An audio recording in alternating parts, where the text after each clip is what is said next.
प्यारे दर्शकों नमस्कार। तारीख आज 16 जनवरी 2026 दिन शुक्रवार, हिंदी तिथि माघ माह कृष्ण पक्ष त्रयोदशी। आइए नजर डालते हैं हमारे प्यारे राज्य उत्तराखंड की तमाम बड़ी खबरों पर। वीडियो शुरू करने से पहले कमेंट बॉक्स में जय हिंद लिखकर हमें सपोर्ट करें। तो चलिए शुरू करते हैं। यूसीसी में संशोधन और उत्तराखंड पर्यटन की नियमावली को मंजूरी, जाने धामी कैबिनेट के बड़े फैसले।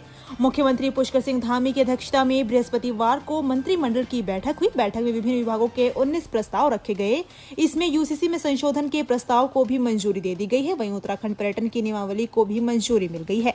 पेराई सत्र 2025-26 के लिए 270 करोड़ की शासकीय प्रतिभूति यानी स्टेट गारंटी को मंजूरी। अब चीनी मिलें ऋण ले सकेंगी। चीनी मिलों के गन्ने के मूल्य को मंजूरी। 405 रुपए अगेती के मिलेंगे। निर्वाचन विभाग में सेवा नियमावली को मंजूरी। उत्तराखंड संस्कृत अकादमी का नाम उत्तराखंड संस्कृत संस्थानम होगा। यूकोस्ट के तहत अल्मोड़ा व चंपावत के साइंस सेंटर के लिए 6 पद स्वीकृत किए गए। 2024-25 की ऊर्जा विभाग की रिपोर्ट सदन में रखी जाएगी।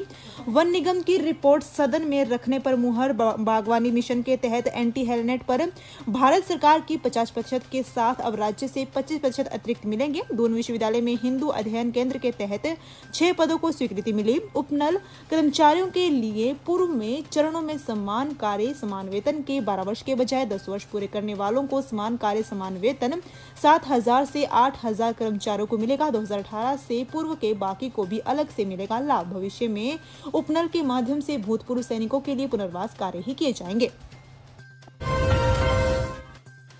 प्रदेश में 2 दिन बाद बारिश बर्फबारी के आसार। 6 जिलों में घने कोहरे का येलो अलर्ट। इस सीजन बारिश बर्फबारी न होने से सूखी ठंड मैदान से लेकर पहाड़ तक खूब परेशान कर रही है। उधर मौसम वैज्ञानिकों ने प्रदेश के पर्वतीय इलाकों में 2 दिन बाद मौसम बिगड़ने की संभावना जताई है। इसके चलते प्रदेश भर में दिन के अधिकतम तापमान में भी गिरावट देखने को मिल सकती है। जबकि 16 से 19 जनवरी के बीच उत्तरकाशी, चमोली, पिथौरागढ़ जिला के कुछ हिस्सों में हल्की बारिश होने की संभावना है। साथ ही 3400 मीटर से अधिक ऊंचाई वाले इलाकों में बर्फबारी के भी आसार हैं। उधर सूखी ठंड का ज्यादा असर मैदानी इलाकों में देखने को मिल रहा है। ऐसे में आने वाले दिनों में रात के न्यूनतम तापमान में गिरावट देखने को मिल सकती है। किसान सुखवंत सिंह आत्महत्या प्रकरण उच्च स्तरीय एसआईटी का गठन, गहन विवेचना के निर्देश। हल्द्वानी में किसान सुखवंत सिंह आत्महत्या प्रकरण में आईजीएसटीएफ डॉक्टर नीलेश आनंद भरने के नेतृत्व में 5 सदस्यीय समिति का गठन किया गया है। एसआईटी सुखवंत की मृत्यु से पहले बनाए गए वीडियो और विभिन्न जगह ईमेल के माध्यम से की गई शिकायतों के पहलुओं की जांच करेगी। निष्पक्ष जांच के लिए अभी तक कार्रवाई के दायरे में आए सभी 12 पुलिसकर्मियों को गढ़वाल रेंज के चमोली व रुद्रप्रयाग जिलों में तबादला कर दिया गया है। डॉल्फिन एम्बुलेंस एक्स-रे ईसीजी सुविधाओं से लैस रेस्क्यू को और बेहतर ढंग से करने का प्रयास। डॉल्फिन के संरक्षण को लेकर कोशिश चल रही है। इसके अलावा रेस्क्यू को और बेहतर ढंग से करने को लेकर भी प्रयास तेज हुए हैं। रेस्क्यू किए जाने वाले डॉल्फिन के स्वास्थ्य की जांच आदि के लिए खास रेस्क्यू एम्बुलेंस को तैयार किया गया है। इसमें एक्स-रे ईसीजी जैसी जांच सुविधाओं से लैस किया गया है। भारतीय वन्यजीव संस्थान से मंगलवार को डॉल्फिन एम्बुलेंस को जल शक्ति मंत्री CR पाटिल ने रवाना किया था। इस एम्बुलेंस में कई चिकित्सा सुविधाओं को छुटाया गया है। TS फाउंडेशन इंडिया संस्था की बायोलॉजिस्ट सुप्रिया दत्ता बताती है कि उनकी संस्था डॉल्फिन, घड़ियाल समेत अन्य जलीय जीवों के संरक्षण अध्ययन के क्षेत्र में काम करती है। एसआईआर शुरू होगा तो ही दूसरे राज्यों के मतदाताओं की होगी बीएलओ मैपिंग, अगले माह संभावित। उत्तराखंड की साल 2003 की मतदाता सूची के मतदाताओं की मैपिंग तो पूरी हो गई, लेकिन जो दूसरे राज्यों में थे अब यहाँ मतदाता है उनकी बीएलओ मैपिंग प्रदेश में विशेष गहन गृह निरीक्षण शुरू होने के बाद ही हो पाएगी। प्रदेश में एसआईआर फरवरी में संभावित है। इससे पहले मुख्य निर्वाचन अधिकारी कार्यालय की ओर से प्री एसआईआर के तहत बीएलओ मैपिंग करवाई गई। 10 जनवरी तक हुई मैपिंग में प्रदेश के 85 लाख में से 59 लाख मतदाताओं की मैपिंग हो गई। इन सभी के नाम साल 2003 की मतदाता सूची में उत्तराखंड में ही थे। लिहाजा बीएलओ ने अपने ही राज्य के मतदाताओं की मैपिंग करते हुए उन्हें एसआईआर में किसी भी तरह के दस्तावेज जमा कराने से मुक्त कर दिया है। हल्द्वानी के बद्रीपुरा में शातिर चोर ने दिन दहाड़े की चोरी, घर से जेवर और नकदी चुराई। हल्द्वानी के बद्रीपुरा में शातिर चोर ने दिन दहाड़े चोरी को अंजाम दिया। शातिर किराए पर कमरा लेने के बहाने से आया और घर में अकेली महिला के भोलेपन का फायदा उठाकर सामान से भरा बक्सा उठाकर फरार हो गया। बक्से में महिला के जेवर और लगभग 15,000 कैश बताया जा रहा है। सूचना पर पुलिस मौके पर पहुंचकर सीसीटीवी की जांच कर रही है। विधायक सुमित हृदय भी पीड़िता से मिलने पहुंचे हैं।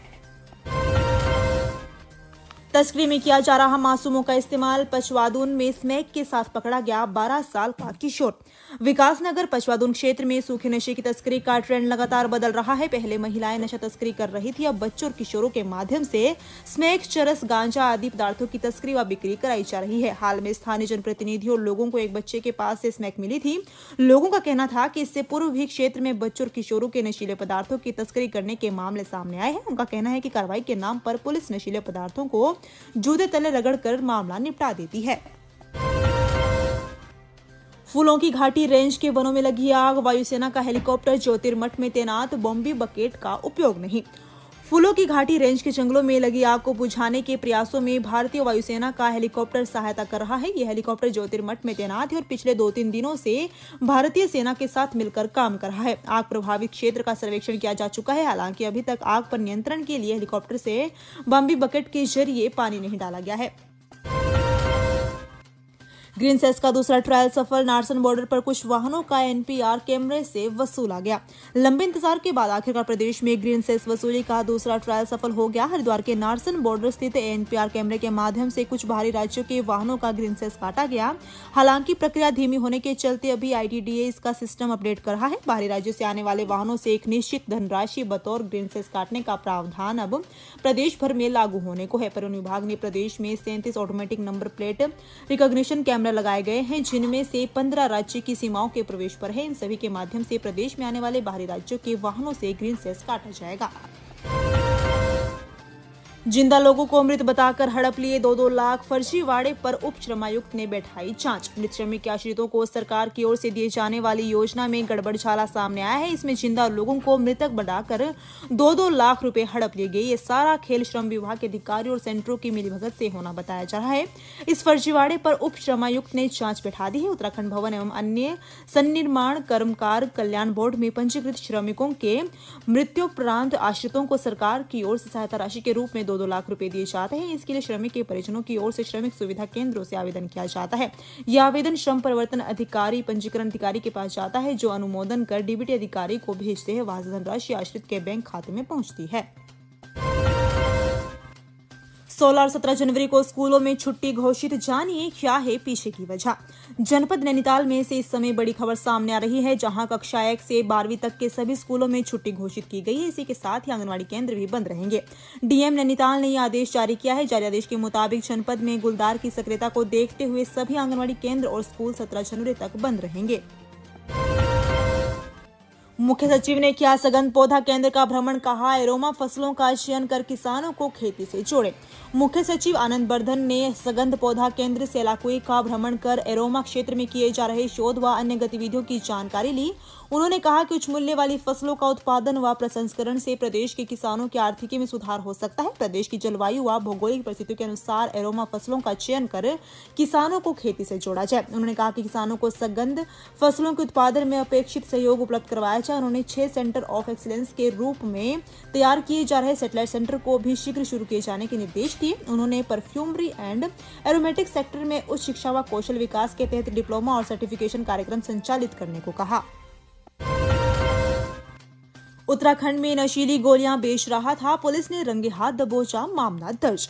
उत्तराखंड के ड्रग्स फ्री देवभूमि मिशन को सफल बनाने की दिशा में हरिद्वार पुलिस द्वारा लगातार प्रभावी कार्रवाई की जा रही है। इसी क्रम में वरिष्ठ पुलिस अधीक्षक हरिद्वार के नेतृत्व में कोतवाली मंगलोर पुलिस को नशे के सौदागरों के विरुद्ध एक बड़ी सफलता हाथ लगी है। मंगलोर में गुरुवार को जांच अभियान के दौरान पुलिस टीम ने एक नशा तस्कर को रंगे हाथ दबोचते हुए उसके कब्जे से 192 नशीली गोलियां बरामद की। गिरफ्तार आरोपी के खिलाफ narcotic drugs and psychotropic substance के तहत मामला दर्ज कर आवश्यक वैधानिक कार्रवाई की जा रही है। तो ये थी उत्तराखंड की बड़ी खबरें। हम मिलेंगे अगले बुलेटिन में, तब तक के लिए धन्यवाद।